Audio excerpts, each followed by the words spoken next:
మలయాళ super star Mohan Lal మే 21 బుధవారం తన పుట్టినరోజును గ్రాండ్గా సెలబ్రేట్ చేసుకున్నారు. పలువురు సినీ ప్రముఖులు, అభిమానులు, నెటిజన్లు ఆయనకు బర్త్డే విషెస్ చెప్పారు. అయితే ఇదే శుభ సందర్భాన చిన్నపిల్లల కోసం ఓ కీలక నిర్ణయం తీసుకున్నారు మోహన్ లాల్. మలయాళ సినీ నటుడు మోహన్ లాల్ ప్రస్తుతం వయస్సు 65 సంవత్సరాలు.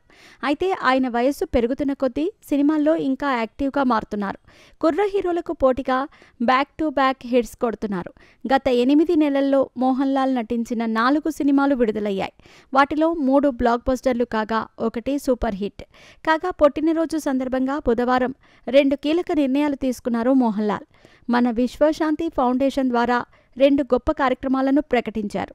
బేబీ మెమోరియల్ ఆసుపత్రితో కలిసి ఆర్థికంగా బలహీన వర్గాలకు చెందిన అర్హులైన పిల్లలకు తక్కువ ధరకే కాలేయ మార్పిడి శస్త్రచికిత్సలను అందించనున్నట్టు మోహన్ లాల్ తెలిపారు. కేరళలో చాలామంది పిల్లలు కాలేయ వ్యాధులతో బాధపడుతున్నారు.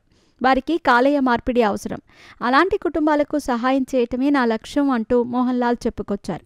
దీంతోపాటు తన ఫౌండేషన్ ఆధ్వర్యంలో బీఏ హీరో అనే పేరుతో యాంటీ డ్రగ్ క్యాంపెయిన్ని కూడా ప్రారంభిస్తున్నట్టు నటుడు తెలిపారు. సినిమాల్లో సూపర్ స్టార్గా వెలుగొందుతున్న మోహన్ లాల్ 2015లో విశ్వశాంతి ఫౌండేషన్ స్థాపించారు. ఈ సంస్థ ఆధ్వర్యంలో పేదల ఆరోగ్య సంరక్షణ, విద్య, సామాజిక, ఆర్థిక అభివృద్ధి కార్యక్రమాలను అమలు చేస్తున్నారు. గత కొన్ని సంవత్సరాలుగా మోహన్ లాల్ బయోపిక్ రానుందని పుకార్లు షికారు చేస్తున్నాయి. అయితే ఇప్పుడు ఆయన బయోగ్రఫీ రానుంది. మోహన్ లాల్ జీవిత విశేషాలను తెలిపే ఈ పుస్తకం పేరు ముఖ్రగం. ఈ ఏడాది డిసెంబర్ 25న ఈ పుస్తకం రిలీజ్ కానుంది. రచయిత భానుప్రకాష్ 2019 నుండి ఈ పుస్తకంపై పనిచేస్తున్నారు. నటుడు మోహన్ లాల్ స్వయంగా ట్విట్టర్లో ఈ విషయాన్ని పంచుకుంటూ నా 47 ఏళ్ల సినీ ప్రయాణం ఈ పుస్తకంలో ఉంటుంది అని అన్నారు.